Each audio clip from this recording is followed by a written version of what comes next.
Terus aku cuma nangis Kak, aku cuma nangis saat itu, cuma nangis kayak bangun gitu kan, ini mama mau nungguin, bangun gitu kan. Dia nggak respon Kak. Ini udah lama Dek nempelnya, kata ustadz gue gitu kan, harus segera ditolong Dek gitu kan, kalau enggak ini gawat nih, Naura kan gawat gitu, ini harus segera ditolong si Naura. Ini untung anak lu kuat. Sampai sekarang aku nggak tahu jawabannya, entah yang lihat Naura itu darah sehingga Naura nggak mau minum, atau Naura mau minum darah. Ibu mau lihat sosok apa yang nemenin anak ibu gitu. Saat itu aku dikasih lihat videonya Kak, Bapak Kosim, terekam di CCTV ruang rumah sakit itu. Hah? Iya. Itu ada yang sebelum dikarin, ada yang dikarin. Oh iya, ini ya? Yes, dia yang nungguin anak aku. Ini kukunya Kak. Wah. Dia yang bikin anak aku nggak sadar.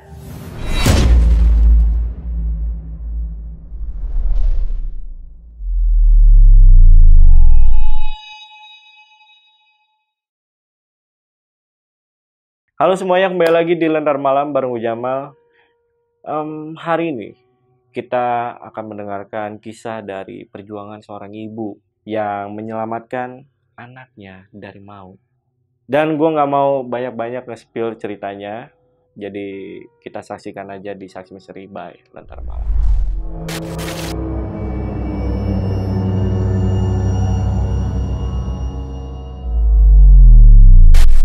Guys, di sini udah ada narasumbernya, namanya Kak Dea. Kak Dea, apa kabar Kak?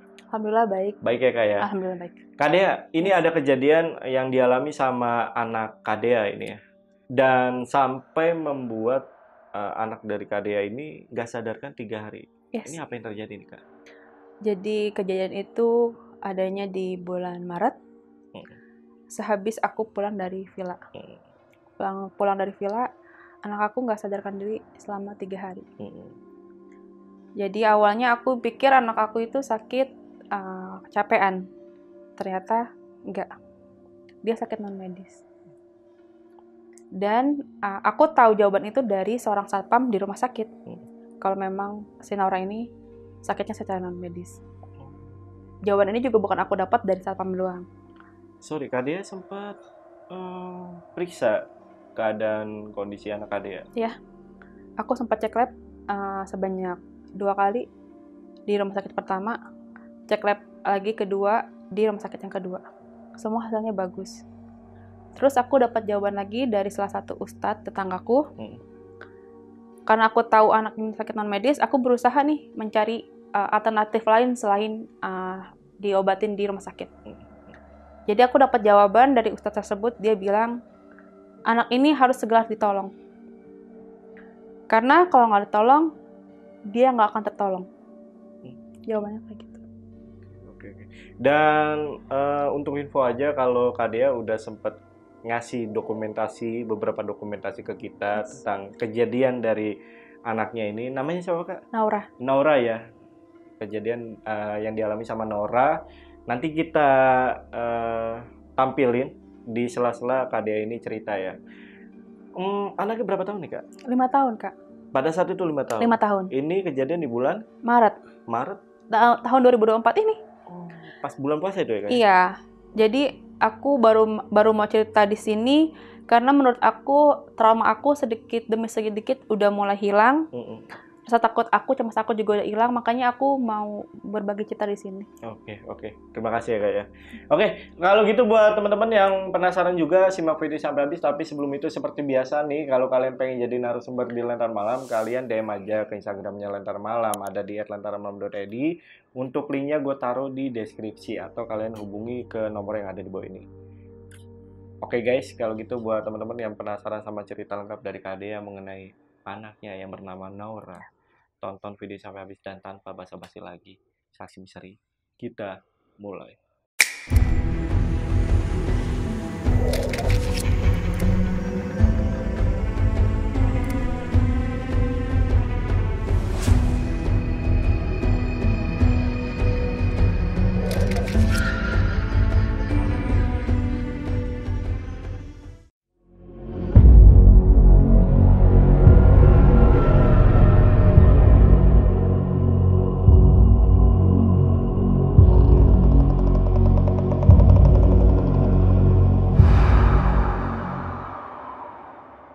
Jadi awal mulanya itu saat aku pergi sama keluarga suami itu ke suatu villa di daerah Cisarua.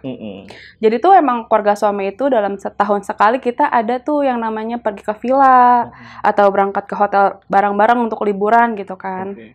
Jadi Februari lalu aku pergi nih sama kakak ipar aku, sama adik ipar aku, sama mertua dan mamaku. Kita pergi di hari Jumat waktu itu. Kita pergi ke puncak, ke Villa Cisarua itu. Nah, kita itu kan check-in itu kan jam 2 siang. Karena kita masuk jam 1, jadi kita nggak boleh masuk ke villanya nih. Villa itu ada di daerah Cisarua, nggak jauh dari Taman Safari. Pas kita masuk ke villanya itu, villanya gerbangnya cukup besar, muat 2 mobil. Kita masuk dulu ke halamannya. Di sebelah kiri itu ada satu villa. Villanya itu untuk ownernya kalau lagi mau nginep di situ. Itu nggak disewain. Kita masuk sedikit, ini villa yang kita akan tinggal sehari itu kan. Di sana itu ada 4 kamar, Kak. Di dalam villa itu? Ada 4 kamar. Kalau kita lihat itu, emang villanya ini villa tua, Kak. Yang dimodif jadi villa kekinian. Tapi pas kita masuk itu nggak ada rasa horor, nggak apa. Pokoknya semuanya itu villa bagus. Masuk ke dalam, di sebelah kiri itu ada kolam renang. Kolam renangnya itu ada halaman juga, Kak. Luas banget. Turun ke bawah lagi, ada lapangan lagi, Kak. Itu benar-benar luas banget. Terus dikelilingin sama pohon-pohon hijau. Karena nggak boleh masuk, kita jam 1 itu kita main-main lah di situ. Kita taruh barang di situ. Anak-anak berenang, larian. Nah, di villa itu ada tempat untuk main biliar ya, Kak. Yang baru dibangun. Jadi tempat main biliar itu sama tempat kita nginep terpisah. Dan tingkat di atasnya ada rooftop gitu yang langsung menghadap ke gunung. Itu memang cantik banget, Kak. View-nya tuh bagus banget, villa itu bagus banget. Dan setelah kita masuk jam 2, kita lanjut karaokean, kita masak-masak sampai larut malam. Laki-lakinya ini masih main biliar, masih main kartu. Kita yang cewek-cewek karena udah capek, kita tidur nih. Ketika aku mau tidur, ada ipar aku ngetok kamarku. Kak, aku tidur sini ya sama Caca. Caca ini anaknya umur 1 tahun. Aku mikirnya saat itu, oh ya udah mungkin karena suaminya masih di depan, dia iseng kali di kamarnya berdua sama anaknya aja. Ya udah deh, tidur aja sama aku. Kita tidur, itu nggak ada kejadian apa-apa, Kak, malam itu. Berjalan dengan baik aja, kita happy, kita karaokean, nggak ada kejadian apapun di villa itu. Sampailah kita check out, Kak, di jam 12 waktu itu ya. Di jam 12 kita check out, kita makan dulu nih, Kak, di rumah makan daerah Bogor. Oh, ini besoknya tuh? Ini besoknya nih. Itu kejadian malam itu nggak ada kejadian apapun, Kak. Kita makan, si Dene ini baru bilang ke aku, Kak, semalam Caca ngeliat cewek di kamar itu, kata dia gitu. Cewek gitu. Siapa deh? Nggak tahu, di balik jendela. Caca nggak berani nengok ke sana, makanya aku minta tidur sama Kak Dea, kata si Dene gitu.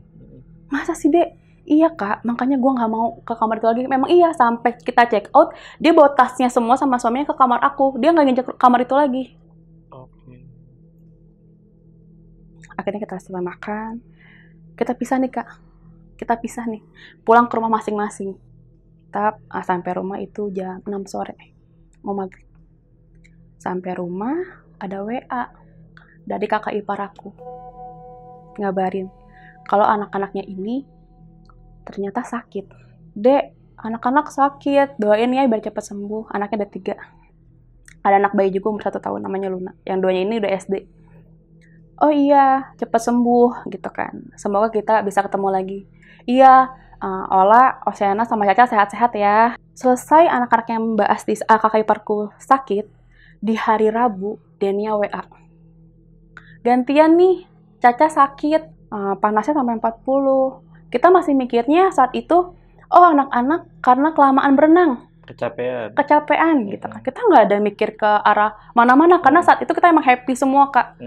Kita happy karena selain villanya bagus, pemandangan yang dikasih tuh benar-benar indah banget, Kak.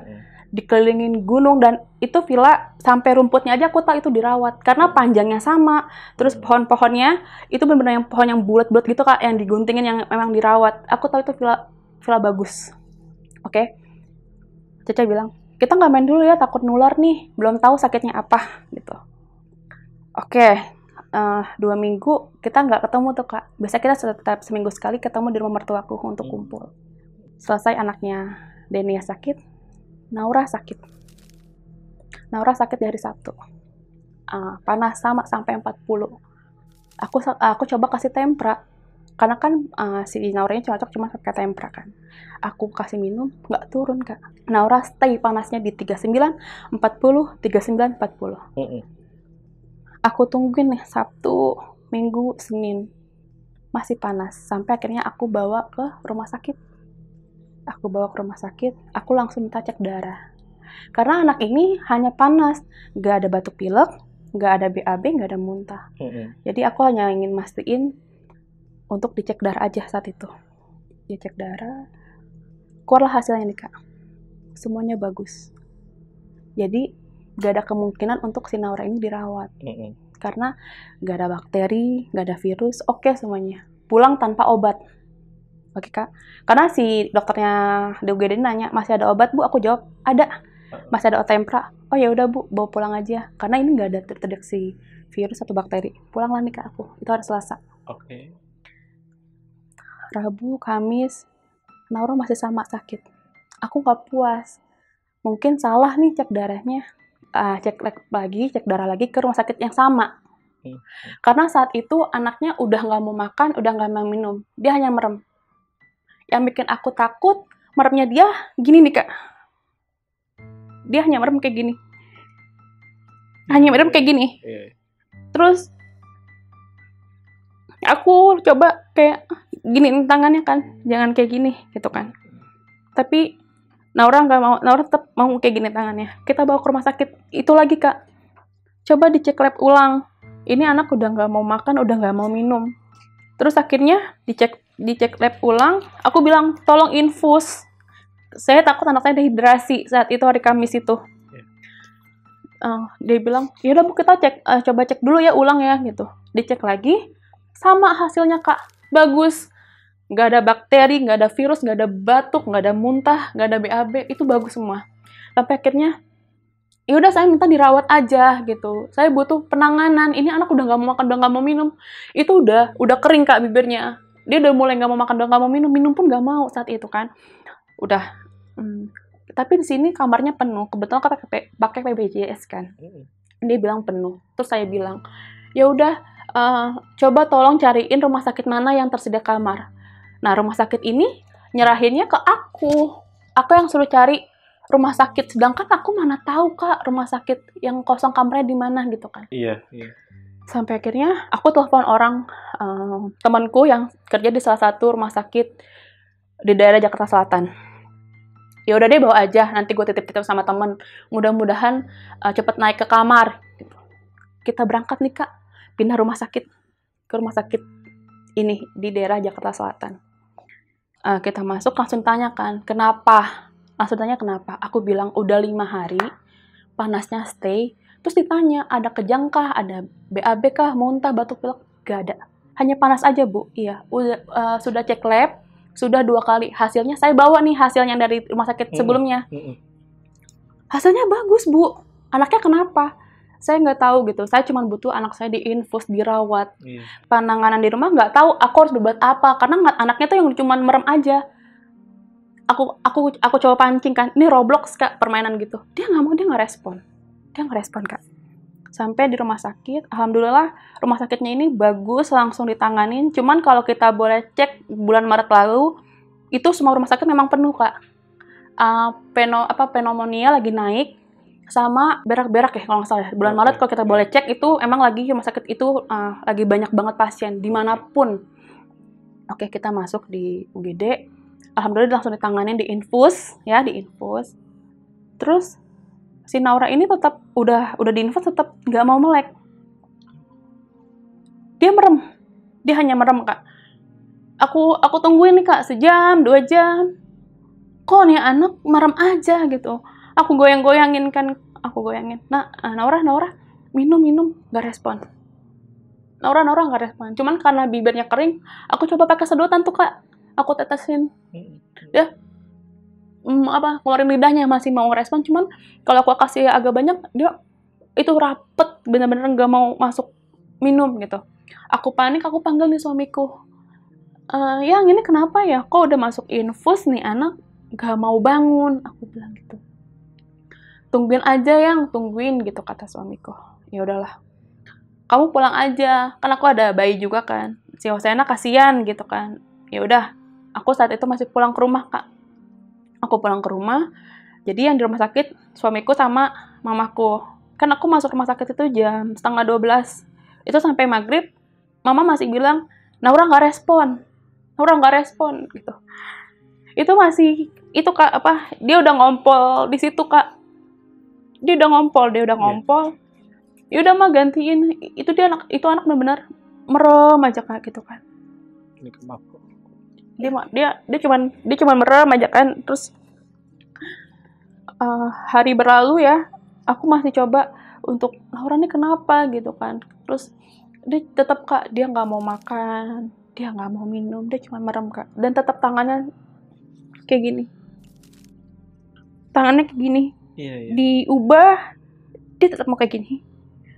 Terus mama coba nih bacain ayat kursi, terus Yasin gitu. Dia respon. Dia lagi tidur, dia bisa cuma melek ngerik kayak gitu. Responnya Gitu. Itu yang ngalamin bukan cuma mamaku, itu suamiku. Kayak gitu juga Kak. Setiap kita bacain surat-surat, Yasin, ayat kursi, atau Anas deh Kak yang paling kecil, dia ngerespon. Atau cuman ya, terus langsung gini lagi. Aku bingung, tangannya tuh begini terus Kak. Gak mau digini nih, gak mau gini. Kan tidur gini. Gini tangannya. Di UGD itu gini ya Kak. Udah tuh. Aku belum ngalamin kejadian apa-apa Kak. Karena kan aku pulang kan. Sampai akhirnya, ini gak bisa nih. Kalau seandainya aku bolak-balik rumahku sama rumah sakit, badanku abis. Aku capek pikiran, capek juga badanku. Akhirnya kita sewa tempat tinggal sementara lah dekat rumah sakit itu kan. Di hari Jumat aku kesana sama Kak. Aku bilang, Naura mama datang bawa Puyo gitu kan. Dia nggak respon Kak. Dia bener-bener cuman kayak gini aja nih Kak. Aku cuma yang tiap hari cuma nangis ngeliat anakku keadaannya kayak gitu. Sampai akhirnya nih, itu kan Kamis, Jumat, sampai hari Sabtu nih Kak. Di hari Sabtu, kan berarti Naura sudah nggak sadar, itu 3 hari ya Kak, Kamis, Jumat, Sabtu. Hari Sabtu aku berdoa kayak, ini udah 3 hari nih, saatnya anak gue sadar, karena udah 3 botol infus yang habis. Ya kan, harusnya dokter pun bingung Kak. Bu, hasilnya, sampai di rumah sakit yang kedua ini, dicek ulang 2 kali. Hasilnya tuh bagus Kak. Gak ada virus, gak ada bakteri. Sampai dokter juga bingung, ini anak kenapa gitu kan. Nah, dokter visit kan, karena aku masih transit di UGD, belum naik ke kamar. Dokter bilang, ibu kalau sampai nanti jam 2 anaknya gak sadar, kita pasang selang ya, yang untuk makan minum. Terus aku mikir gini kan, anak gue masih kecil, terus dikasih selang kayak gitu, nanti pasti akan ada infeksi, entah di lambung, entah di mana gitu kan Kak. Terus aku cuma nangis Kak, saat itu cuma nangis kayak, bangun gitu kan, ini mama nungguin bangun gitu kan. Dia nggak respon Kak. Sampai akhirnya satpam UGD tuh lewat depan aku, keadaan aku lagi nangis, masih aku coba ngerangkul gini kayak, ini mama gitu, kayak mungkin dia setelah aku peluk dia ngerasa hangat apa gimana, ini mama gitu kan. Aku lagi nangis, sampai aku mamaku satpam ini, aku lihat kok dia mondar-mandir memang Kak, mungkin dia mau ngajak aku ngobrol, nggak enak Kak. Sampai akhirnya satpam ini ngomong gini ke aku, Bu, namanya Pak Kosim, Bu, saya emang orang medis gitu kan, tapi Ibu percaya nggak di dunia ini tuh ada medis alternatif sama non medis? Dia bilang gitu ke aku nggak respon, aku cuma nangis kayak jam 2 anak, aku mikirnya jam 2 anak gue bakal dipasang selang, aku cuma mikirin itu doang Kak, aku cuma nangis, cuma nungguin dia melek doang gitu kan.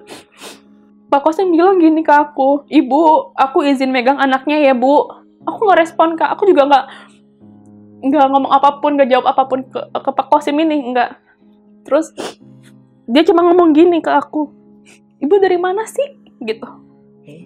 "Yang saya lihat nih, Bu, ini pohon banyak banget nih." Pak Kosim bilang gitu. Dia sambil megang. "Iya, Oke. Ibu dari mana sih?" Gitu kan. "Ini yang saya lihat nih pohon banyak banget, Bu. Jauh nih, Bu. Ibu dari mana?" Gitu kan. Mama yang jawab, "Puncak." Gitu kan. "Oh iya, pantes," katanya Pak Kosim gini kan. "Saya izin ya, Bu, pegang anaknya," kata si Pak Kosim gitu. Jadi dipegang nih, Kak, dari kepalanya. Kan dia tidur gini ya, Kak.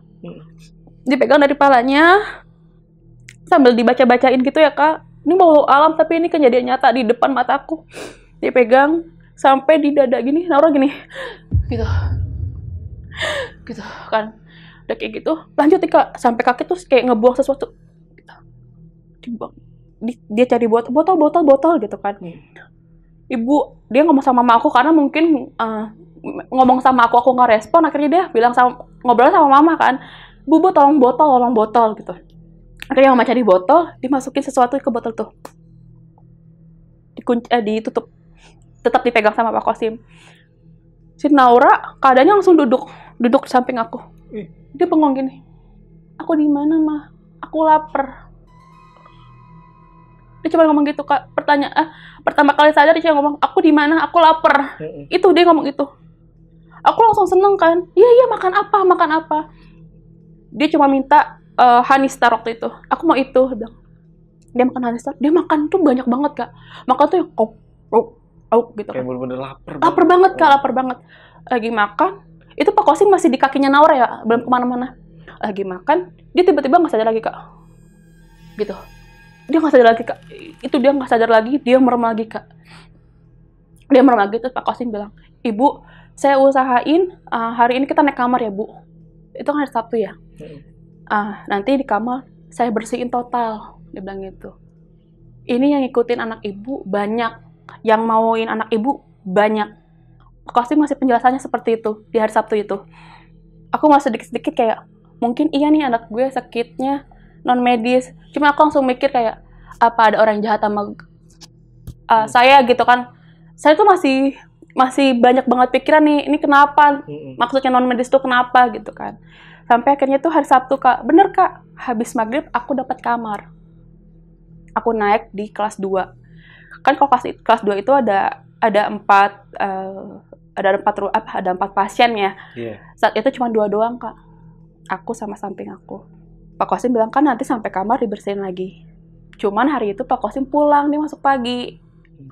Malam itu aku naik, terus aku pulang ke penginapan aku jam 12 malam. Jadi lanjut suamiku yang jagain si Naura ini. Lanjut jagain Naura ini. Sorry, keadaan Naura ya kembali seperti semula lagi gitu kan. Aku pulang ke penginapan, masuk kamar, cuci muka, mama bilang, "Kakak makan." Naura kan tadi udah sempat sadar. Naura udah nggak apa-apa kok. Mama coba untuk nguatin aku kan. Cuman aku masih nggak bisa makan, Kak. Jadi setiap pas aku masuk penginapan aku cuci muka, aku coba merem nih, Kak. Coba merem. Itu tuh halusinasi aku atau gimana? Itu ada suara Naura ketawa. Mama. Kayak waktu Naura tuh sama aku gitu, ketawa-tawa bareng gitu. Suaranya tuh terngiang-ngiang di aku gitu, Kak. Aku coba merem nih, aku mau tidur, aku udah capek juga badan aku kan. Gak bisa, Kak. Kebayang-bayang mukanya Naura. Dadah. Mah, gitu-gitu kayak dia kayak mau ngucapin pisah ke aku gitu. Terus aku bilang, "Ma, kakak gak bisa tidur." "Kenapa?" "Ini kenapa ya Naura? Kakak kebayang-bayang Naura mulu gitu kan." Coba WA Atir suamiku. Aku WA nih suamiku, "Yang Naura gimana?" Gak respon. Itu jam 2 malam, Kak. Aku teleponin, itu gak angkat. Itu gak angkat sama sekali. Sampai akhirnya, "Ma, ini gak bisa kayak gini. Kakak harus ke rumah sakit. Mastiin anak baik-baik aja." Depan mata aku gitu nih. "Oh, ini anak baik-baik aja," gitu. Cuma memang ngelarang. Karena itu daerahnya rawan begal, Kak. Rawan begal. Kata mama, "Kakak cewek, jam segini mau ke rumah sakit, gak usah. Besok pagi aja." kata mama gitu. Sholat kak, kata mama gitu. Minta sama yang di atas, kata mama. Sholat gitu. Belum sholat kan? Sholat. Kakak minta ampun, kakak minta Naura sembuh sama Allah. Gelar sejadahnya, kata mama. Akhirnya aku sholat tuh kak, ya aku sholat. Aku ngerasa kayak, oh mungkin ini salah gue nih, anak gue sampai sakit kayak gini gitu kan. Apa salah suami gue? Aku sholat kayak bener-bener minta maaf, kayak minta maaf gitu, minta Naura sembuh. Pokoknya doanya itu khusus untuk Naura. Aku saking khusyuknya aku doa merem kak. Di sela-sela doa aku merem, itu semakin nyata kak. Naura dada-dada ke aku. Dibawa sama orang gede banget kak. Ini halusinasi aku atau gimana, aku juga sampai sekarang gak bisa ngejawabnya itu apa kak. Akhirnya aku buka mukena, mama gak bisa nih mah gitu. Ini Naura pasti kenapa-napa, aku bilang gitu. Udah kak, istighfar, kakak tidur aja dulu. Nah, karena aku udah dapat jawaban anak aku sakitnya bukan medis, aku waktu itu coba teleponin orang-orang yang percaya sama hal-hal di luar nalar. Nanti aku ada bukti chatnya sih kak, jam setengah 3 malam tuh aku nelfonin orang yang, kan itu bulan puasa ya kak, pasti orang pada sahur kan. Aku minta tolong kayak, bawain aku ustadz besok ke rumah sakit atau orang pintar, intinya ketemuin sama Naura gitu kan. Aku cuma pengen anak aku sembuh, nggak lebih. Alhamdulillah sih ada yang ngebantu kak. Mama juga bantu WA teman-temannya kayak punya kenalan nggak ustadz atau orang pintar gitu kan untuk dibawa ke rumah sakit. Jadi si Pak Kosimnya ini juga udah bilang ke satpam ruangan kalau ini anak sakit non medis. Jadi kita minta izin nih. Seandainya nanti hari Minggu ada orang jenguk di jam 10, jam berapapun, tolong dipersilakan masuk. Karena ini mau ngobatin secara non medis. Iya. Alhamdulillah kak, satpamnya tuh baik-baik banget nih, satpam UGD-nya sama satpam waktu itu di ruangan Naura tuh baik banget. Itu beneran dibolehin masuk kak, ustadz. Jadi setiap aku bawa ustadz itu boleh masuk sama mereka. Sedangkan jam besok itu kan jam 5 kan, jam 5 sore kalau nggak salah itu jam 5 sore. Akhirnya aku telepon salah satu tetanggaku, dia bilang, ya insya Allah besok gue ke rumah sakit. Sekarang tolong WA nama anak lu, binti siapa, nanti gue kasih ke Pak Ustadz gue, kata si namanya Kamaya, kata Kamaya gitu kan. Oke, aku kan itu malam Minggu, aku mencoba tidur nih kak. Aku mencoba tidur untuk nunggu subuh aja nih, besok aku ke rumah sakit lagi gitu kan. Terus akhirnya jam 6 aku kebangun nih kak, karena si Kamaya ini udah nelponin aku. Dia bilang hari ini mau OTW ke rumah sakit gitu kan. Akhirnya Kamaya belum sampai, aku berangkat duluan nih ke rumah sakit. Aku cari nomornya Pak Kosim. Karena kan Pak Kosim janji nih mau bersihin si Naura lagi kan. Aku langsung ke UGD, aku bilang, Pak misi saya cari Pak Kosim, saya butuh Pak Kosim gitu. Satpam itu cuman yang diem aja. Oh ibu anaknya sakit non medis ya, kata Pak Kosim gitu. Iya gitu, saya butuh Pak Kosim, saya boleh nggak minta nomornya gitu kan. Akhirnya dikasih tuh nomornya Pak Kosim sama temannya Pak Kosim. Saya chat, saya bilang, Pak, kapan Bapak ke kamarnya Naura? Dia bilang, hari ini saya masuk siang. Nanti saya izin setelah pulang. Berarti kan kalau masuk siang itu pulang jam 11 malam ya. Itu dari Minggu. Oke, kita balik ke Kamaya lagi nih. Ternyata Kamaya di jam 10 pagi udah OTW nih. Dia, Dek, gue ada di lobi deket farmasi gitu kan. Aku temuin Kamaya, dia udah bawa air. Dia bilang, nanti ustadznya dateng deh, kalau nggak ada acara gak usahain dia kesini hari ini abis maghrib, abis buka. Dia bilang gitu kan. Pak ustadz gue cuma ngomong, lu dari mana? Emang kenapa kak? Iya gue tanya doang, lu dari mana? Kata dia gitu. Emang kenapa kak? Ini Pak ustadz gue ngeliat pohon banyak banget. Lu dari mana? Sama ya? Sama yang dibilang Pak Kosim. Aku langsung jawab, dari puncak gitu. Tapi kalau si Kamaya langsung ngomong, ini yang nungguin anak lo genderuwo. Ustadz gue ngeliat sosok gede hitam berbulu. Si Kamaya tuh juga ngomong, bang, ini anak lo udah lama nih nempelnya, udah 2 minggu. Jadi kan tadi kan sakitnya ganti-gantian tuh, panas. Anaknya kakak ipar aku panas, adek ipar aku panas, dan terakhir nih si Naura nih. Jadi makhluk itu udah nempel di Naura tuh udah dari di puncak, jadi udah 2 minggu di badannya Naura. Dan Kamaya bilang, ini udah lama dek nempelnya, kata ustadz gue gitu kan. Harus segera ditolong dek. gitu kan. Kalau enggak ini gawat nih, Naura nih gawat gitu. Ini harus segera ditolong si Naura. Ini untung anak lu kuat, kata dia gitu. Aku langsung makin panik kan Kak, karena si Kamea tuh ngasih penjelasannya tuh kayak gitu. Terus kalau misalnya nggak sekalian tolong, terus apa yang terjadi sama anakku itu makin di hari Minggu itu makin berkecampur tuh di otak aku. Udah ngeliat Naura nggak sadar, terus dapat info kayak gitu dari Kamaya gitu. Jadi si Kamaya bilang si Naura nih hebat, dia bisa tahan selama 2 minggu ini. Itu udah dibawa Kak, Naura tuh udah dibawa ke alamnya mereka. Kayak gitu Kak penjelasannya. Jadi si Pak Ustadznya itu makanya Kamaya bilang nanti habis maghrib Ustadz gue datang. Jadi Ustadz itu bener-bener pengen banget nyelamatin si Naura karena dia ngeliatnya nih si Naura ini udah bahaya gitu. Di penglihatan si Ustadz ini Naura udah bahaya. Jadi harus segera ditolong katanya si Ustadznya gitu. Kamaya langsung ngomong, ini genderuwo deh. Dibilang gitu. Aku langsung, bener Kak, iya gitu. Ini air, nanti coba dibasuh ke mukanya Naura sama diminumin. Dikit-dikit aja, nanti kalau udah mau habis lu isi ulang lagi sama aqua biasa. Jadi tetap airnya stay. Air doanya tuh stay, maksudnya tetap ada gitu kan. Gue izin masuk ke atas boleh deh. Akhirnya kan karena memang dibilangnya siapapun yang mau masuk boleh, aku izin ke satpamnya, Pak saya izin masukin tetangga saya. Dia bilang boleh. Dia masuk, si Kamaya pun kaget ngeliat Naura, karena kan namanya tetangga, tahu ya ini anak priang gitu.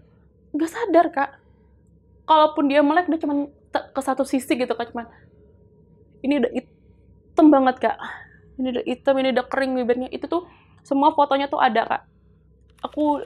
Nanti aku kirim ke kakak. Itu ada videonya. Naura natap ke satu arah gitu dengan tatapan yang kosong. Naura, ini mamanya Iqbal. Naura mau apa? Gak respon Kak di hari Minggu itu. Dan ini kenapa kayak gini gitu. Aku pun juga bingung, aku nggak dapat jawaban apa-apa. Aku nggak tahu, aku cuma tahu nih anak sakit non medis, ya kan. Aku nggak tahu kenapanya tuh belum tahu sampai detailnya gitu kan. Ya udah deh, nanti ini gue pulang, lu coba basuh aja nih anak mukanya pakai air ini, sama lu minumin gitu kan. Kalau emang anak yang nggak minum, lu tetes-tetesin aja, yang penting masuk ke dalam tubuhnya, walaupun setetes, kata si Kamaya gitu. Kamaya pulang tuh Kak. Kamaya pulang itu sekitar jam 12:30 siang. Aku berdua doang nih sama si Naura. Suamiku gantian kan, semalam jaga malam. Dia tidur dulu tuh. Dia tidur. Naura sama aku tuh. Dia cuma bengong aja Kak. Dia udah melek. Dia melek tapi bengong. Terus dia ngomong gini Kak, tiba-tiba. Mohe.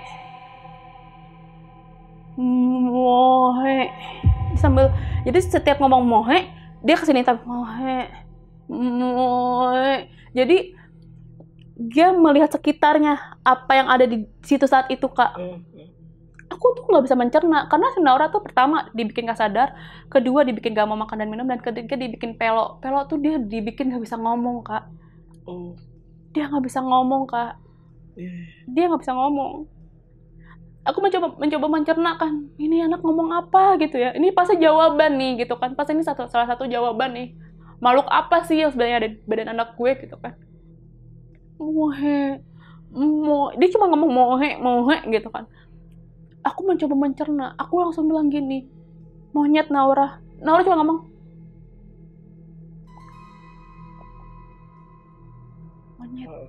monyet dia bilang. Oke, monyet.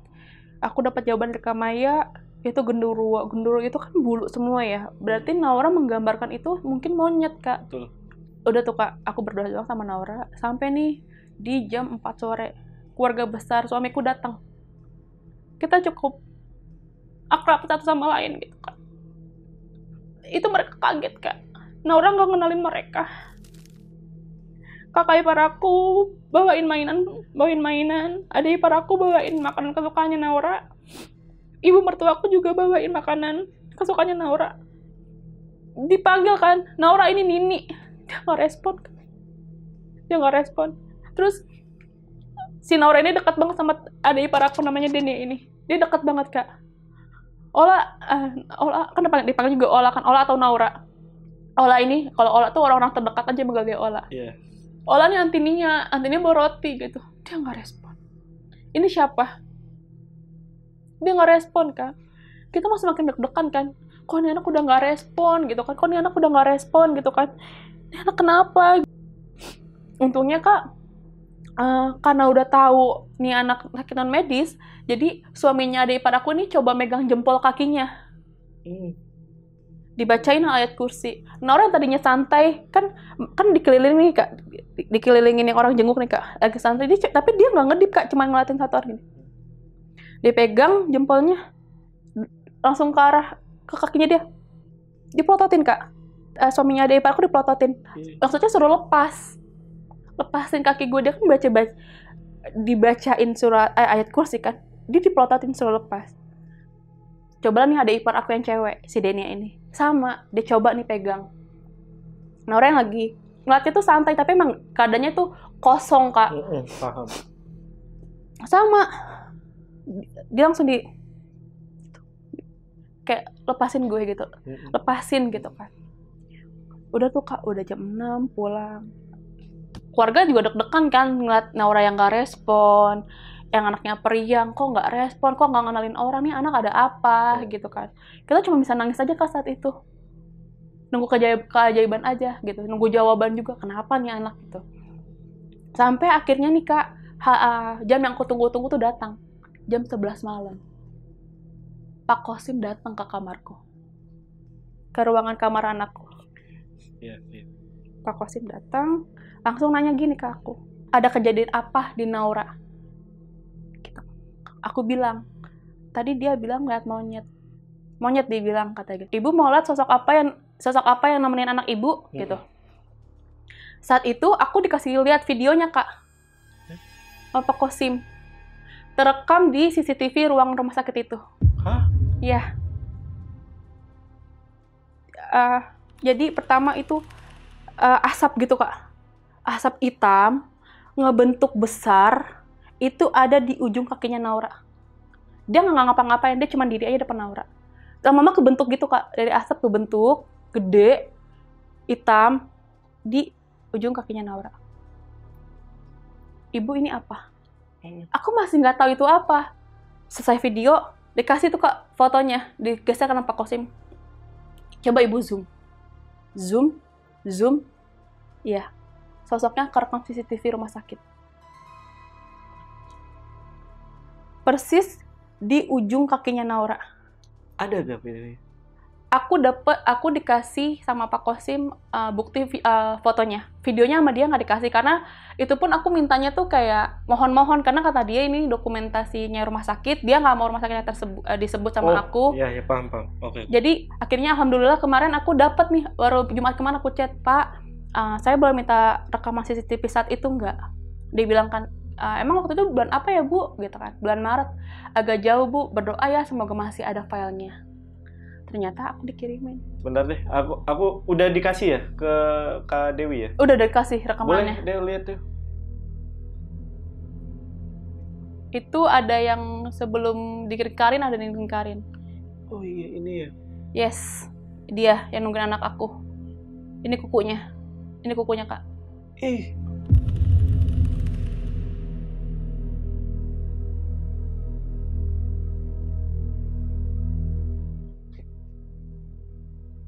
Wah, gila.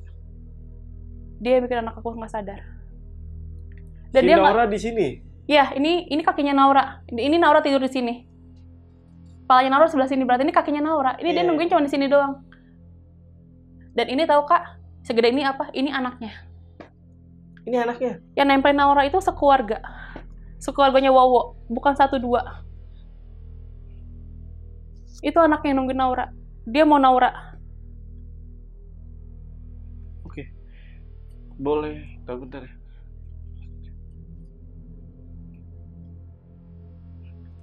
Oke. Oke, kita lanjut Kak. Boleh. Setelah itu setelah ditunjukin gimana tuh? Kata Pak Kosim, kita bersihin malam ini. Dia udah bawa 2 botol saat itu. Dia berdua sama temennya, satpam ruangan itu. Dia berdua sama temannya udah bawa 2 botol Kak saat itu. Naura kan keadaannya udah masih merem aja tuh Kak. Terus akhirnya dibuka nih Kak hordeng. Dibuka semua hordengnya Naura, gitu. Dibuka, terus si Pak Kosim langsung assalamualaikum. Pokoknya dia mau ngerukiah si Naura intinya gitu kan. dipegang kepalanya Naura. Aku tuh saat itu gak kepikiran ngerekam, karena pertama, badanku kaku saat ngeliat sosok itu. Iya, paham, Kak. Paham. Kedua, pas di ruqyah ini, aku udah gak kepikiran untuk ngerekam, karena apa? Aku cuma pengen anakku sadar. Kita ngerti. Oke. Dipegang kepalanya Naura. Pegang. Sambil kayak gini, Kak. Ini persis kayak gini, Kak. Bukan begini, enggak. Gini. Ini lama. Gini. Sampai di tenggorokan. Naura ngeluarin suara. Gitu. Aku tahu ini bukan suara anak aku. Ini bukan suara anak aku. Itu suara laki. Itu suara orang laki, Kak. Aku pikir, anakku sakaratul maut gitu kan. Enggak, ternyata. Itu mau dikeluarin sosok itu yang ada di badannya Naura. Dia berontak, Kak. Gitu kan. Terus akhirnya sampai di badan, sampai di kaki, taruh di botol. Dibuka, ditutup lagi. Terus tuh, Kak, aku nggak ngitungin berapa kali, intinya itu banyak. Dari pala sampai kaki, buang. Dari pala sampai kaki, buang. Sama si Pak Kosim ini kan. Udah selesai di ruqyah, Naura duduk. Aku tuh ada fotonya, Kak, yang tadinya Naura mukanya abu-abu, biru, udah biru, hampir abu-abu. Jadi, pertama yang tadi di hari Sabtu, yang udah dia nggak sadar, itu udah pucat, Kak. Udah abu-abu. Nanti ada jamnya tuh, Kak, jam 11.56, itu sebelum dipegang Pak Kosim. Jam 12.53 sesudah dipegang Pak Kosim, itu ada before afternya, muka dari abu-abu sampai jadi muka manusia lagi yang ngepink, yang coklat. Iya. Normal, yang kulit normal, nggak pucat. Paham. Terus sampai akhirnya dia duduk. Dia makan apa yang tadi dibawain sama keluarganya suamiku bawa. Dia makan roti, dia makan puyo. Dia makan nih, Kak, kayak orang lapar lagi, Kak. Jadi dari Sabtu itu dia nggak makan, baru makan lagi tuh Minggu malam. Jam 11 itu baru makan lagi. Oh, sama sempet yang sama Pak Kosim pertama kali ya, itu sempat makan ya? Itu ya? Sama itu ya? Iya. Oke. Ini pada saat itu keluarga udah pulang? Udah pulang, tinggal berdua doang? Tinggal berdua. Nah, suamiku belum datang nih. Iya. Tinggal berdua aja kan. Udah kayak gitu, kan lagi makan nih, Kak, saya kasih makan, haus kan dia. Dia mau minum. Mah, minum. Kan kalau di rumah sakit itu ada meja kecil untuk kita naruh makanan ya. Jadi di meja itu udah banyak tuh, Kak, air-air dari beberapa Pak Ustadz. Jadi setiap yang jenguk itu bawain dari Pak Ustadz gitu kan. Ada beberapa air gitu kan. Pak Kosim juga semalam ngasih. Pak Kosim juga ngasih, jadi makin banyak tuh air-airnya dari orang pintar gitu. Pas aku kasih, Naura nggak mau. Aku nggak mau. Kok nggak mau? Kan habis makan. Gak mau, dia bilang gitu. Tapi ngomongnya nggak kayak gini. Dia cuma, gak bisa ngomong, masih belum bisa ngomong. Masih belum bisa ngomong. Intinya dia nggak mau. Dia bilang itu darah. Dia nunjuk meja, minuman itu semua dia bilang darah. Sambil ngomongnya terbata-bata. Darah, dia bilang. Itu darah. Aku telepon suamiku. Yang Naura nggak mau minuman yang ada di atas. Tolong bawain air minum. Kan suamiku lagi di bawah kan. Suamiku ke atas, bawa 1 botol minuman. Itu minuman beli. Dikasih ke Naura. Sama, dibilang itu darah. Sampai sekarang, aku nggak tahu jawabannya. Entah yang dilihat Naura itu darah, sehingga Naura nggak mau minum. Atau Naura mau minum darah. Oke. Sampai sekarang, aku nggak tahu jawabannya. Itu apa yang dimaksud Naura. Pak Kosim ngeliat gak? Udah pulang. Oh, udah pulang dia. Udah pulang. Cuman memang Pak Kosim setelah ruqyah dia bilang gini, Ibu jangan kaget, mereka akan datang lagi nyari keluarganya yang saya tangkap. Sebelum pulang Pak Kosim memang udah bilang gitu. Itu Minggu jam 12:30 tuh Pak Kosim selesai ruqyah anak aku. Sampailah nih, Kak. Kita ganti hari di hari Senin. Naura masih sama aku. Masih aku yang jaga, aku belum pulang. Dia udah mulai pulih nih, Kak. Udah banyak meleknya. Ini kan Naura di sini nih. Ini YouTube nih, Kak. Aku kasih latihan nonton. Tapi sama. Masih belum sepenuhnya Naura, ngerti nggak, Kak? Masih dia baru sadar. Masih apa ya? Masih agak linglung. Iya, betul, Kak. Betul. Tiba-tiba lagi nonton YouTube, dia meluk aku gini. Mereka datang. Itu memang gak kerekam. Tapi ada videonya. Setelah Naura ngomong mereka datang, Naura kan gini, Kak. Dia gini ke satu sih, kayak mastiin gitu, kayak memang mereka tuh datang lagi Kak. Mereka tuh emang datang lagi. Akhirnya aku bilang, jangan diliatin. Mereka seneng kalau kakak liatin. Merem, aku bilang gitu. Sambil aku langsung hubungin Pak Kosim. Pak Kosim bilang, jangan biarin Naura melek dulu sebelum saya datang. Tutup matanya pakai kain atau pakai tangan ibu. Itu ada videonya juga, aku kirim nanti. Ada videonya dia memastikan ini bener nggak sih dia datang lagi gitu loh Kak. Karena kan semalam udah nggak ada gitu kan.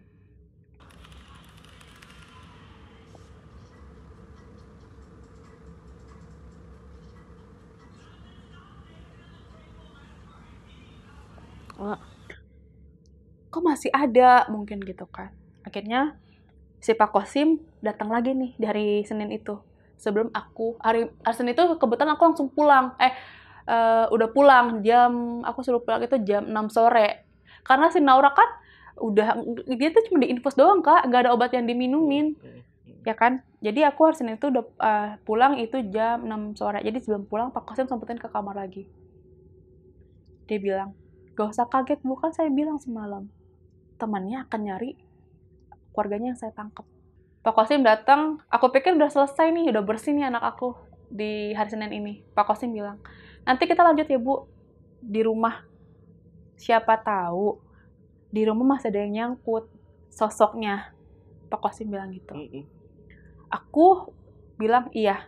Yaudah Pak, nanti Bapak ke rumah saya ya. Akhirnya kita pulang nih Kak. Jam 6, habis buka puasa, kan kejadian bulan puasa. Kita pulang. Pas aku lagi siap-siap, Naura kan duduk nih di ujung kasurnya. Dia ngomong, pas kita mau pulang, dia ngomong, "Mama, Tante dadah." Di tempat meja tadi, dia bilang yang dekat jendela, "Mama, Tante dadah."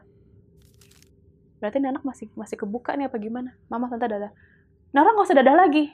Aku bilang, "Naura nggak usah dadah lagi. Sini Naura sama Mama." Udah, kita turun.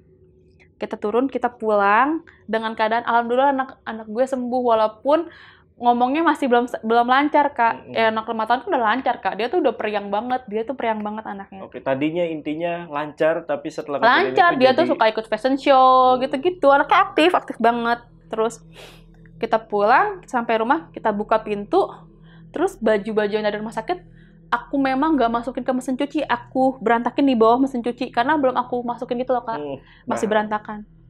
Si Naura lagi main-main di ruang tamu, dia ngomong gini Kak, "Mama, kok itu udah pala sama tangan berdarah?" Oh, aku langsung kok anak gue bisa lihat lagi gitu, karena kan dia tuh memang bisa melihat mereka, cuma di umur 3 tahun itu udah kita coba tutup. Kok kebuka lagi gitu kan, kok kebuka lagi sih gitu. Udah Naura nggak usah liatin mereka gitu, kita bobo aja ya gitu. Naura tidur nih Kak, jam 9 malam tidur, sampai jam 11:30 itu Pak Kosim sampai di rumahku. Sampai kita sekalian ruqyah sekeluarga ya, kalau memang ada yang auranya negatif dia akan muntah, kata si Pak Kosim gitu saat itu. Alhamdulillah saat ruqyah berjalan kita nggak ada yang muntah. Pak Kosim cuma nanya, "Ini siapa kakek-kakek berjenggot yang dulunya bisa ngobatin orang?" Aku nggak tahu siapa. Suamiku jawab, "Almarhum papa saya." Almarhum papa saya gitu kan. Jadi anak ini nggak akan bisa ditutup selamanya indera keenamnya karena faktor keturunan. Oke. Pak Kosim cuma berpesan ke aku, dijaga moodnya. Naura ini jangan sampai marah banget, jangan sampai sedih yang sedih banget. Nanti saat Naura marah atau Naura sedih, mereka akan masuk ke pikiran Naura kayak, gue bisa nemenin lu, gue akan bisa bikin lu happy, orang tua lu atau siapa itu cuma bikin lu sedih, cuma bisa bikin lu marah. Penjelasannya singkatnya sih kayak gitu. Jadi nggak bisa ditutup selamanya. Seandainya ini anak sedih atau marah, itu pintu-pintunya akan kebuka lagi. Oke Kak? Aku mikir kan, loh berarti kemarin yang ke villa, Naura keadaannya lagi gak baik-baik aja dong. Lagi sedih atau lagi marah dong. Aku mencari jawaban Kak sama suamiku, karena kita baik-baik aja kok. kita marahnya aku ke Naura nggak yang marah bentak-bentak, nggak yang gimana-gimana gitu loh Kak. Aku mencari jawaban gini, oh iya, Naura nggak terima dia punya adik. Aku punya bayi. Maksudnya oke. Aku punya bayi, aku punya adik. Jadi selama setahun ini aku memang harus sama-sama beradaptasi sama Naura. Gitu kan. Kayak aku tahu banget nih, aku yang tadi sama Naura mulu, dia jadi mental, Kak. Karena kan si bayi ini butuh aku kan. Jadi nih anak lebih sering sendiri. Tapi nggak aku lepas kok, Kak. Aku tetap suapi. Dia udah 5 tahun tapi tetap aku suapi, tetap aku mandiin. Cuman mungkin waktu bermainnya berkurang sama aku gitu. Terus kata suamiku, oh mungkin dia ini kecewa yang dia sedih, dia nyimpen.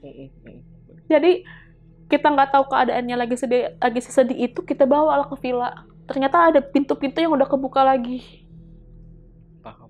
Penjelasan singkatnya itu kayak gitu, Kak. Aku sama-sama mencari tahu nih, Kak, kenapa sih kan nih anak setahun ini kita masih jalan-jalan kok, kita masih happy-happy, nggak pernah yang bikin dia sedih-sedih banget, enggak, Kak. Apa akhirnya aku ngobrol malam-malam sama suami, kan emang dia nggak suka nih sama adeknya, dia nggak terima punya adek. Padahal menurut aku udah waktunya yang pas, umur 5 tahun tuh punya adek gitu kan. Benar. Ternyata enggak, Kak. Dia nggak terima sama keadaan adeknya gitu. Kayak semua orang jadinya perhatiannya ke adeknya gitu kan. Udah sampai situ, sebenarnya Kak, kalau aku inget-inget sebelum Naura sakit seminggu itu, udah ada kejadian aneh di rumah aku itu. Oke, pada akhirnya kakak flashback nih. Ada apa aja? Bukannya ada apa aja sih. Oh berarti ini sebenarnya udah dikasih tanda-tanda nih Kak, gitu kan. Apa aja tuh? Jadi kan aku kan tinggal sama adekku juga nih. Anak laki kan suka nongkrong dulu, terus main Mobile Legends sampai subuh baru pulang gitu. Dia tuh udah biasa kayak gitu, Kak. Jadi waktu itu dia emang main. Nah, jam 2 mama pipis ke kamar mandi. Mama balik dari pipisnya. Dia lihat tuh anaknya udah pulang. Dia pulang. Oh, udah pulang. Terus mama ngecek pintu kan. Oh, udah dikunci lagi. Mama tidur lagi lah. Mama tidur lagi. Nggak lama kemudian, jam 3:30, ada motor parkir depan rumah aku. Mama intip lah dari jendela. Lah, nih anak kapan pergi lagi? Adik aku baru pulang. Adik aku baru parkirin motornya. Cuman saat itu mama mikirnya, oh mungkin nih anak lagi tidur, bangun lagi beri rokok kali. Oh mungkin beli mie kali. Belum kepikiran kemana-mana nih, Kak. Belum kepikiran kemana-mana. Sampai akhirnya jam 6, kan udah mulai sibuk tuh, suami mau siap-siap berangkat kerja, kita udah pada bangun, mama lagi ngiris-ngirisin wortel, mama bilang sama adekku gini, lu semalam pulang kemana lagi? Gitu kan, kemana lagi gitu. Kemana lagi apanya sih gitu kan. Itu kok abis udah pulang, udah tidur kemana lagi semalam? Lah itu yang bukain pintu pulang kan mama itu yang 3:30. Enggak, lu udah pulang lewat pintu belakang. Jam 2 itu mama pipis, lu udah tidur. Apaan sih kata adekku gitu. Baru pulang jam 3:30 pagi. Mama tetap ngeyel kan, karena yang dia lihat itu Banu, nama adekku Banu. Banu tidur. Orang itu monyong-monyongnya bibir elu, kata mama gitu kan, kita orang Betawi kan. Iya. Itu monyong-monyongnya bibir elu, orang gue liatin, oh iya nih anak gue udah pulang. Gitu udah masih, oh iya nih anak gue udah pulang gitu kan. Enggak mah, coba kalau Anu pulang, Anu pakai baju yang mana? Ditantangin sama adekku. Mama cari nih, dibuka lemarinya. Ini nih, yang ini nih. Jadi ada bajunya dia, putih biru belang-belang gitu, terus celana pendek. Mama ngeliatnya pakai celana pendek warna krem. Sekarang gini mah, kalau emang Anu pakai itu berantakan dong. Kan itu rapi. Mama langsung, oh iya ya, gitu. Ini baju ini nih yang Anu pakai nih masih bau rokok gitu.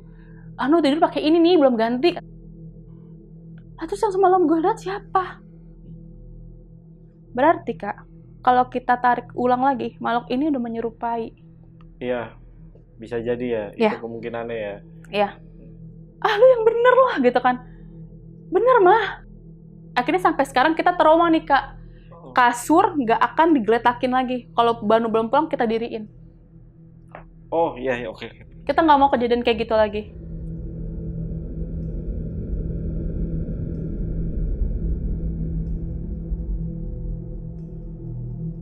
Aku ingat-ingat lagi nih, kenapa? Kok bisa sih Naura sejauh ini gitu? Ternyata dari aku hamil Naura ini tuh aku udah mulai ada kejadian-kejadian yang aneh Kak sebenarnya dari Naura di dalam kandungan. Jadi aku nikah itu setelah nikah aku sempat ngontrak Kak, sempat ngontrak dulu. Ngontraknya itu kan kalau kontrakan itu 4 petakan ya Kak, buat naruh motor, ruang tamu, kamar, dapur, kamar mandi. Yang disekatnya cuma pakai hordeng, ya kan? Pakai hordeng.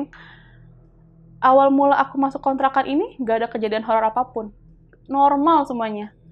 Ini kejadiannya ini semenjak aku hamil. Semakin gede hamil aku, interaksi mereka ke aku tuh semakin kuat Kak. Tapi awal-awal aku hamil enggak Kak, ini kontrakan adem, biasa aja, nggak ada kejadian apapun gitu kan. Di awal mulanya itu kejadian horor itu di usia kandungan aku 4 bulan mau ke 5 bulan. Kan kalau orang hamil itu bawaannya kan gerah ya Kak. Jadi aku tuh sukanya mandi itu mau maghrib. Aku pikirnya habis maghrib itu aku nggak akan aktivitas kemana-mana. Jadi badannya udah wangi, udah nggak kemana-mana gitu kan. Ada suara orang dari belakang kamar mandi aku. Aku mikirnya saat itu takut diintipin. Karena kan rumah Lenteng Agung itu kan padat penduduk ya Kak. Aku langsung bilang ke suamiku, aku tadi mandi ada yang gitu kan. Suami langsung nutup tuh lubang anginnya. Langsung tutup. Udah tuh Kak. Tapi sudah ditutup, besoknya lagi masih ada suara itu. Jadi aku walaupun udah ada suara itu, aku tetap mau mandi maghrib, menjelang maghrib karena menurut aku tuh waktunya adem buat mandi. Udah kayak gitu, hamil aku makin gede nih Kak. Jadi kan kalau udah hamil gede nih, ke kiri tidur salah, ke kanan salah, celentang apalagi. Jadi itu udah mulai gelisah nih Kak. Pasti bangun jam 2:30 atau jam 2 pagi. Entah kenapa tuh kebangun. Aku kebangun saat itu hamil aku udah 6 bulan. Aku kebangun, aku main handphone. Ini saklar listrik dimainin Kak di ruang tamu. Tak tak tak tak tak tak gitu kan. Aku bangunin suamiku. Yang. Ini kenapa? Kok di ruang tamu lampunya mati nyala. Suamiku bangun kan. Sampai suamiku bangun, itu dia masih tak tak sampai akhirnya tak nyala. Dinyalain. Suamiku bilang, "Konslet kali." Jawaban singkatnya, "Konslet kali." Aku mikir, "Iya kali." Aku nggak mikir apa-apa Kak saat itu. Oh iya kali gitu kan. Sampai akhirnya nggak lama kemudian Kak, jam 2:30 pagi lagi kejadiannya. Aku dibangunin sama suara TV. Aku nggak suara TV aku tuh nyala. Aku bangunin suami aku. Yang kok TV nyala? Pas kita berdua bangun, kita ada suara TV, volumenya dibesarin Kak. Deng. Jam 2:30 pagi suara volume besar itu menggema kemana-mana. Kita sama-sama diem. Kayak nggak mikir setan, takutnya maling gitu kan. Takutnya mau diapa-apain kita gitu kan. Cuman suami beraniin diri untuk ngecek nih Kak. Dibuka hordengnya, langsung dilihat itu pertama kali pintu kekunci. Dibuka nih hordengnya, ketutup. Keadaan TV masih nyala Kak. Masih dengan suara yang besar. Udah gak kepikiran nyari remote, dicabut langsung colokannya. Aku langsung bilang ke suami, kayaknya ini udah ada yang gak beres deh. Gak mungkin kalau selalu konslet alasannya, aku bilang gitu. Aku gak mau tinggal sini lagi, kata aku gitu. Akhirnya kata suamiku, ya udah di mama aja dulu, di rumah mamaku aja dulu. Seminggu aku di mama bilang gini, kalau orang hamil itu emang bawaannya wangi Kak. Gitu doang penjelasan mama. Balik Kak ke rumah, nanti kalau kakak semakin lama di rumah mama, mereka yang semakin kuat di sana. Kata mamaku gitu kan. Akhirnya dengan penuh rasa takut setelah seminggu di rumah mama, aku pulang lagi ke kontrakan. Aku pulang, aku tidur tuh Kak. Tiba-tiba, selimutan nih. Selimutku ditarik ke bawah nariknya. Kan kalau suamiku yang narik ke kiri pasti kan, angkatnya ke sebelah sini. Ini benar-benar sampai bawah perutku sampai bawah perut sini tarik. Aku langsung yang ini udah mulai mau nyentuh saya gitu, mau nyentuh gue nih gitu kan. Yang ini selimut ada yang narik, dia bilang gitu. Dia masih coba nenangin aku. Ketarik aku kali. Dia tuh biar aku tetap dikontrakan aja gitu, nggak ke rumah mamah lagi. Biar tenang. Besoknya lagi nih Kak, aku jadi kalau setiap tidur penuh dengan rasa takut nih. Setiap malam aku pasti ada rasa takut. Udah gitu kan kalau semakin hamil besar ini, mau pipis terus kan Kak. Karena udah bentuk-bentuk gitu kan, mau pipis mulu. Aku selalu itu kebangun jam 2:30, jam 2:30. Aku mau pipis waktu itu. Aku bangunin lagi suamiku. Aku mau pipis gitu. Dia bangun kok. Dia bangun. Dia cuma ngangguk gini. Anterin aku pipis gini. Aku pipis. Aku lihat dia turun kok, ngikutin aku kok sampai depan pintu kamar mandi. Aku tutup. Aku selesai pipis, aku buka. Suamiku udah nggak ada. Aku mikirnya, oh iya nih, dia udah tidur lagi gitu kan, udah balik duluan gitu kan. Aku bilang kan, kamu ngapain gitu, tidur duluan, ninggalin aku ngapain? Suamiku langsung kaget kan, aku tidur Yang, aku tidur, kamu nganterin aku kok, aku tidur Yang, enggak kamu nganterin aku tidur. Dan memang mukanya itu muka kaget dibangunin Kak. Iya. Berarti kan ada udah mulai menyerupai suami aku sampai bisa anterin aku ke kamar mandi. Betul. Menurut aku ini udah nggak beres nih, ini udah nggak beres kan. Sampai akhirnya, udah lah Yang, ini udah hamil, udah mau gede, udah balik aja ke mama. Toh nanti aku lahiran, aku butuh mama. Akhirnya suami ngalah, iya deh. Sampai di rumah mama, akhirnya kita pindah nih Kak, di rumah mama nih Kak, pindah lagi ke rumah mama. Dia cerita, kamu tahu nggak alasanku kenapa selalu dengerin musik di kamar mandi? Yang denger itu bukan aku doang Kak, suara suamiku juga denger setiap dia mandi. Dia baru ceritanya itu setelah kita fix pindah ke mama lagi. Jadi suami juga ngerasain juga tuh ya? Ya. Terus kan aku itu suka minta bantuin bersih-bersih rumah sama tanteku. Tanteku juga sama. Dari arah kamar mandiku sama dilempar sapu. Nah, tanteku bilang, saat itu gue langsung ngibrit deh, nggak berani lagi gue. Nggak mau lagi gue rapelin rumah lu. Pas aku pindah di rumah mama tuh, dia yang suka nyapuin tuh Kak, ngepelin. Udah mulai cerita tuh. Terus suamiku bilang, dan aku udah pernah ngeliat sosoknya Yang. Sosoknya itu perempuan. Ini beda lagi nih? Ini di kontrakan aku. Oke. Sosoknya itu perempuan. Itu kejadiannya kayak gimana waktu suami ngeliat sosok perempuan? Jadi, kan emang kalau anak laki itu suka main Mobile Legends kan? Walaupun nunduk, kalau ada bayang-bayang putih berkibar-kibar gitu, kita ngeh kan, notice kayak ada nih gitu kan. Dia nengok, itu ada Kak. Di depan rumah kontrakan aku, di atas rumah tetangga aku lagi gini-gini. Suami nggak pikirin Kak. Suami nggak cerita apapun ke aku. Semakin hamilnya gede, itu dia bolak-balik Kak. Dari depan rumahku, terbang ke pohon jambu. Jadi dekat rumahku ada pohon jambu. Terbang ke sana. Suami udah sampai diliatin sosoknya. Suami bilang, tahu nggak Yang saat itu yang aku lihat apa? Itu bener-bener rambutnya tuh nggak lurus Kak. Rambutnya tuh gimbal. Suamiku tuh ngeliatnya rambutnya gimbal, itu panjang, tapi dia nggak nampakin muka. Dia terbang tanpa memperlihatkan mukanya Kak. Suamiku ceritanya seperti itu kan. Dan aku juga baru tahu nih Kak, dapat jawaban. Ternyata di belakang rumah aku itu udah nggak ada rumah. Aku taunya itu pas suami mau ambil mesin air. Kan kita kan kalau di kontrakan itu aku naruh mesin air. Jadi pas kita pindah, kita cabut lagi mesin airnya. Nah, suami aku ikut, bukan nyuruh orang doang, ikut sama abang-abangnya nyabut mesin air aku kan. Sumur. Ada sumur di belakang kamar mandi aku. Ada sumur. Berarti kan itu bukan manusia yang selama ini aku stop mandi. Udah tuh Kak, aku melahirkan, gak ada kejadian apa-apa. Normal aja kita hidup biasa. Sampai si Naura ini bisa ngomong. Naura umur 1,5 tahun. Jadi setiap dia ngeliat satu sudut ruangan atau ruangan, dia akan ngejelasin apa yang dia lihat. Entah dia bilang cewek, entah dia bilang cowok, kakek, nenek, dia akan nyebut. Dia nggak ada rasa takut. Dan kita tahu anak ini bisa ngelihat, tapi kita nggak ada rasa takut karena kan kita nggak ngelihat. Dan Nauranya juga bukannya ketakutan, Nauranya ucap apa yang dia lihat kan Kak. Jadi pengalaman aku yang menurut aku paling horor di usia Naura 1,5 tahun itu, Naura pernah main tak umpet nih Kak. Jadi kan aku nginep nih Kak, mau nginep di rumah mertua aku. Aku datang itu jam 6. Memang aku mau maghrib mulu gitu loh. Nyampe rumah mertua aku jam 6:30 malam gitu kan.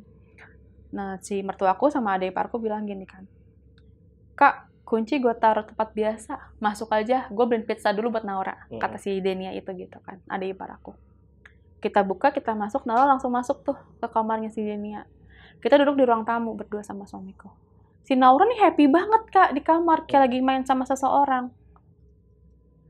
Aku lihat gini kan, yang dia ciluk bak sama siapa? Dia ciluk bak Kak.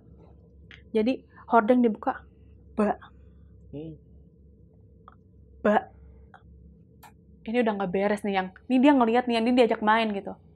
Akhirnya sambil nunggu mertuaku sama adik iparku datang, kita ke depan komplek tuh Kak. Kita ajak ke Indomaret sampai semua orang pada datang, kita rame-rame aja di rumah. Takut juga sih Kak, sebenarnya takut juga kan.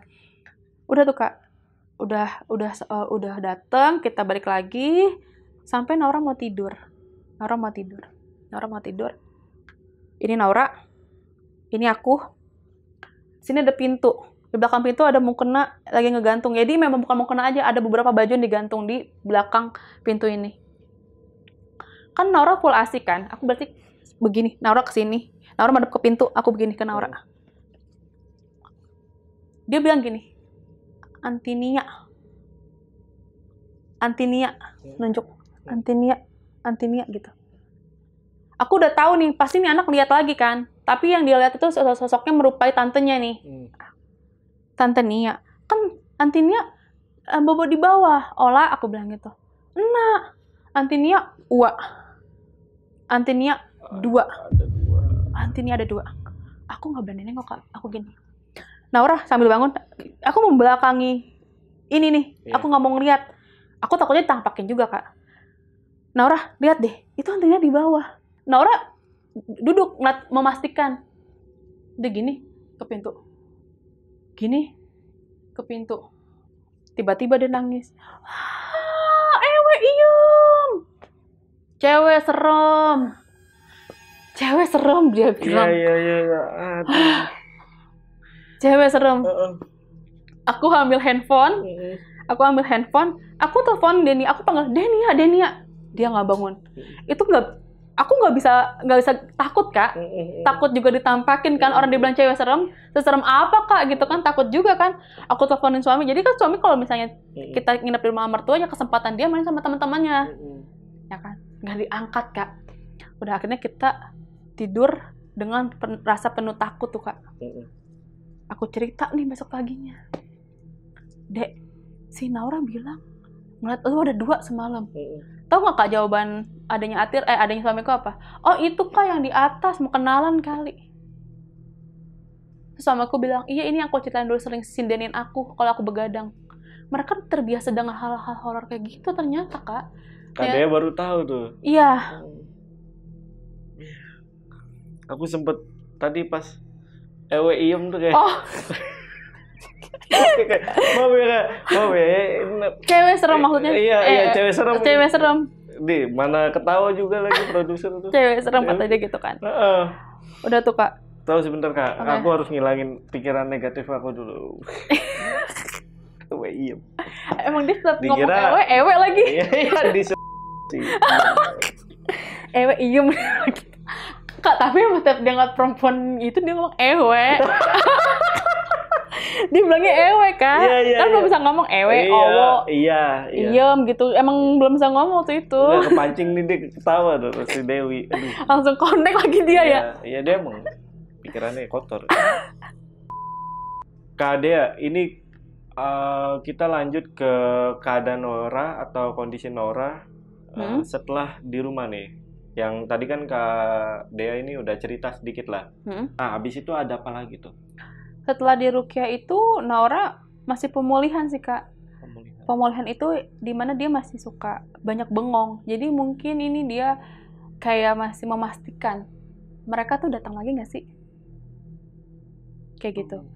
Jadi setiap dia bengong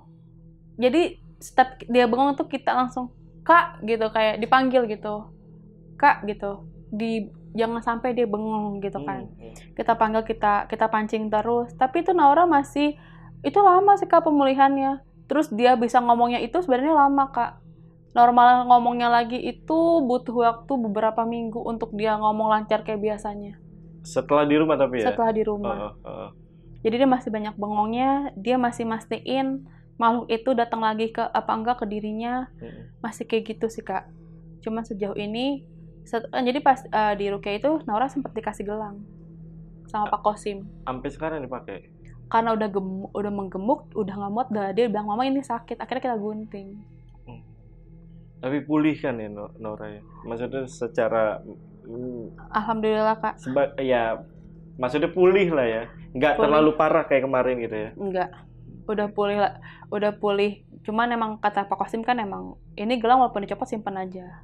Jadi sampai sekarang gelangnya walaupun udah putus kita simpan di bawah bajunya Naura. Kak Dea ini maaf Kak, Kak Dea sempet nanya gak ke Naura ngeliat apa aja pada saat kemarin gitu? Sama si Pak Kosimnya suruh untuk ditutup. Jangan ditanya-tanya lagi.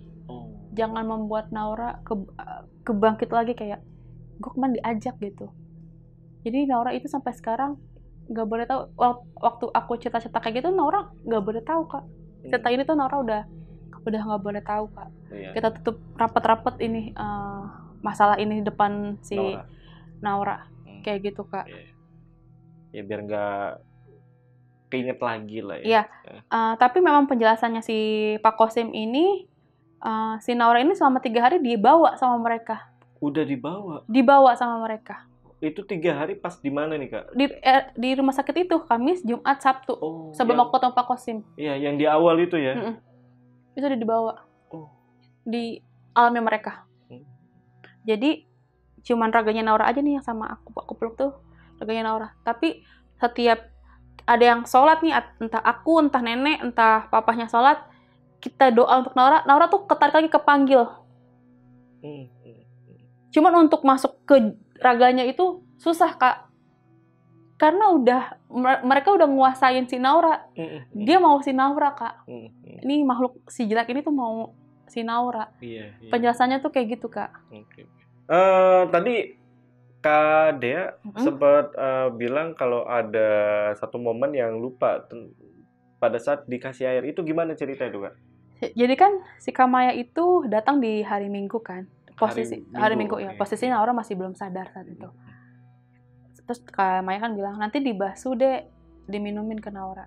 Aku coba ikutin apa katanya si Kamaya gitu kan. Setelah Kamaya pulang, aku coba tetesin, aku coba basuh. Si Naura pakai air itu, Naura tiba-tiba ngomong, ini aku olah, dia bilang. Sampai sekarang, aku pengen nanya gitu sama Naura sebenarnya, yang kemarin tuh siapa? Gak dapet jawaban Kak. Dia cuma bilang, ini aku olah. Olah itu maksudnya Naura? Itu Naura. Ini aku Naura. Paham. Pada saat dikasih itu dia baru ibaratnya baru dibantu lah Kak sama air doa. Iya tersadar dan minta sebuah peringatan, ini aku Naura gitu. Iya, ini aku Naura. Penjelasannya seperti itu. Aku bilang, iya emang ini olah, aku bilang gitu. Terus dia hilang lagi. Iya. Jadi Naura ini hilang pergi Kak. Udah yang tersadar, entar dia melek, tapi yang meleknya kosong. Nggak ngomong apapun. Sekali yang ngomong itu setiap pas aku kasih air dari Kamaya itu. Jadi aku waktu itu ada 4 ustadz Kak. Satunya Pak Kosim. Dari 4 ustadz ini mereka masih menerka-nerka makhluk apa yang ada di Naura. Tapi si Pak Kosim sama si ustadznya si Kamaya ini sama jawabannya. Dia melihat pohon besar dan makhluk ini. Di antara sama itu cuma 2 orang ini yang jawabannya tuh sama. Iya, betul. Yang lainnya masih menerka-nerka. Tapi mereka datang ke Naura, ngeliatin Naura, dan dia bilang, iya, ini ketempelan. Cuman mereka nggak ngejelasin sosok apa, terus nggak nanya aku dari mana. Tapi yang detail banget itu si Pak Kosim ini, sama si ustadznya Kamaya. Sama soalnya pernyataannya. Iya. Kalau yang selain itu kayaknya gadungan, Kak. Oke. Lanjut ya. Untuk kondisi Naura sekarang, ketika melihat adiknya nih, yang bayi itu gimana? Apakah masih cemburuan atau enggak? Masih ya. Aku ini sama-sama masih beradaptasi sama Naura. Sampai saat ini? Sampai saat ini masih bukannya bentrok sih, kayak kita harus nerima ini Naura sama-sama gitu. Aku pun pas dari hamil itu aku tuh happy punya anak lagi, tapi banyak beban pikiran kayak Naura gimana emang dari awalnya tuh kayak gitu Kak. Kayak kasihan Naura gitu, padahal kan sebenarnya ya nggak apa-apa gitu, kita sama-sama belajar sampai saat ini. Jadi kalau misalnya aku pegang Naura, aku minta tolong sama suamiku, aku pegang bayiku, aku minta tolong sama suamiku peluk Naura.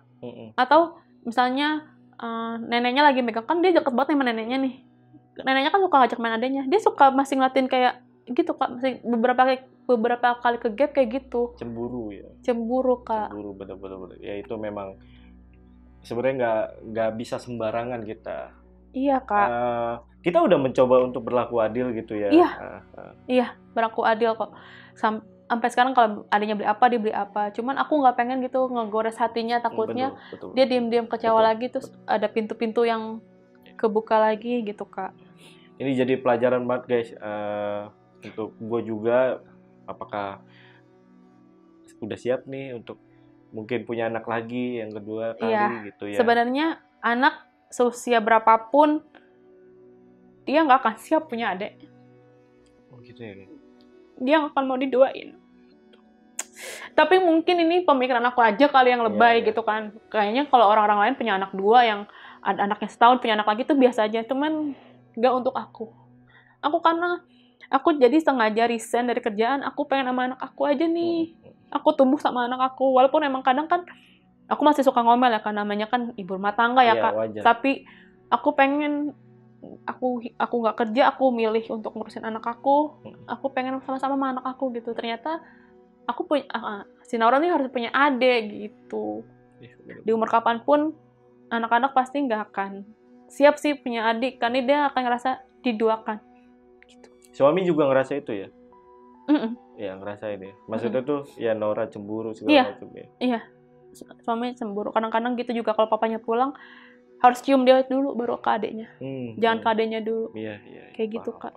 Oh. Banyak banget nih guys pelajarannya. Dan buat teman-teman boleh sharing pengalaman kalian juga tentang punya anak kedua gitu ya. Tentang ya gimana keluh kesah kalian gitu ketika punya anak 2 atau ketiga gitu ya. Boleh sharing di kolom komentar ya. Emang ini kenyataan di kehidupan sih Kak. Maksudnya nggak semua orang itu siap untuk punya anak 2 dari ibunya atau dari anak pertamanya. Jadi aku pun hamil emang nggak sengaja yang kedua. Tiba-tiba udah 4 bulan. Ini serius Kak. Iya. Tadinya mau punya tapi satu tetap aja. ini ya, tetap bersyukur ya. Bersyukur Kak. Bersyukur di banyak orang yang pejuang garis 2 yang gitu. Kedua itu cowok cewek? Cewek lagi. Cewek lagi.